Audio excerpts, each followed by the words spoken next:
L'invité de BBC Afrique.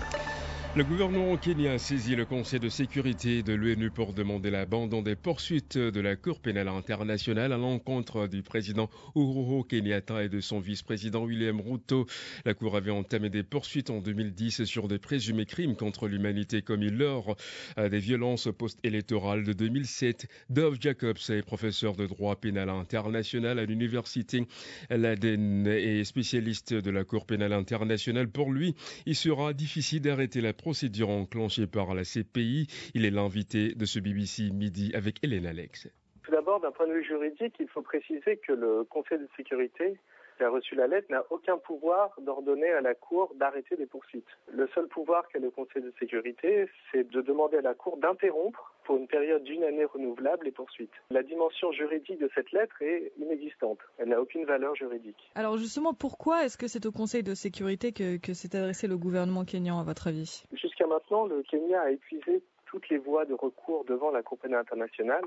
Elle a déposé il y a quelques années une requête pour mettre fin aux poursuites qui a été rejetée par les juges. Les avocats de la défense des différents accusés ont également demandé que les poursuites soient arrêtées et ça a également été rejeté. Donc il ne reste que la possibilité politique, une pression politique du Conseil de sécurité pour peut-être faire bouger la Cour pénale internationale. À votre avis, est-ce que cette lettre, cette démarche a une chance d'aboutir pour le Kenya ?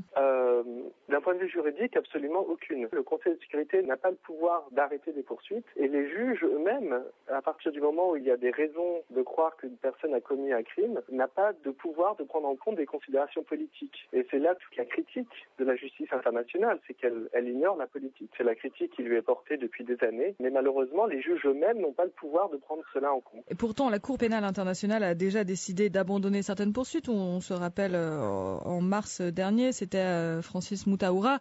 La Cour pénale a abandonné les poursuites à son encontre. Alors, est-ce que vraiment il n'y a aucune possibilité politique pour que la Cour décide d'arrêter le processus ? Les poursuites qui ont été abandonnées en mars dernier, comme vous le rappelez, ont été faites sur la base du droit. Le procureur a demandé que les poursuites soient arrêtées parce qu'un certain nombre de témoins se sont rétractés, où il y a des allégations de corruption ou d'intimidation.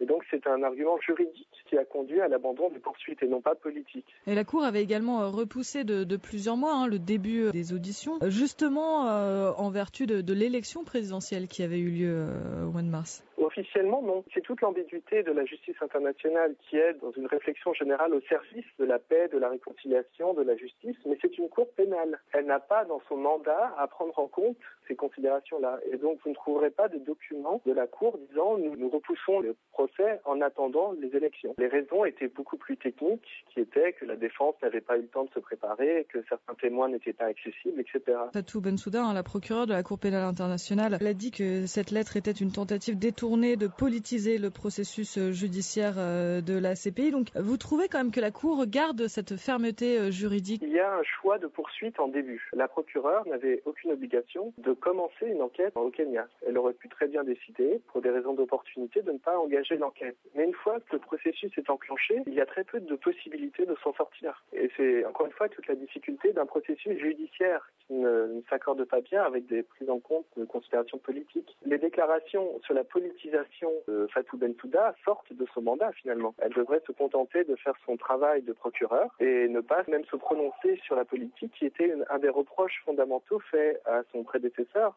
Luis Moreno Ocampo, qui était de se voir comme un justicier mondial plutôt que d'un procureur. Je crains que Fatou Bensouda tombe dans le même travers. Alors, le procès de Uhuru Kenyatta officiellement devrait s'ouvrir le 9 juin. Est-ce que, à votre avis, ce procès va effectivement s'ouvrir ? Et s'il s'ouvre et que M. Kenyatta ne fait pas le déplacement, qu'est-ce qui va se passer techniquement ? Il faut savoir que les tribunaux internationaux, dans leur ensemble, n'ont pas la possibilité de faire un procès sans la présence de l'accusé. C'est une procédure, par exemple, qui existe en France ou en Italie, dans certains États, mais pas à la Cour pénale internationale. En théorie, le procès ne peut pas avoir lieu sans la présence de l'accusé. Il y a une procédure en cours en ce moment à la CPI où justement les avocats ont demandé que les accusés puissent ne pas être présents. Mais a priori, sans l'accusé, il ne peut pas y avoir de procès. Et il n'y a aucune possibilité pour la CPI d'obliger le président kényan à se présenter à ce procès ? Ah si, il y a quelque chose qu'il faut préciser qui est assez intéressant, c'est qu'il n'y a aucun mandat d'arrêt contre le président kényan.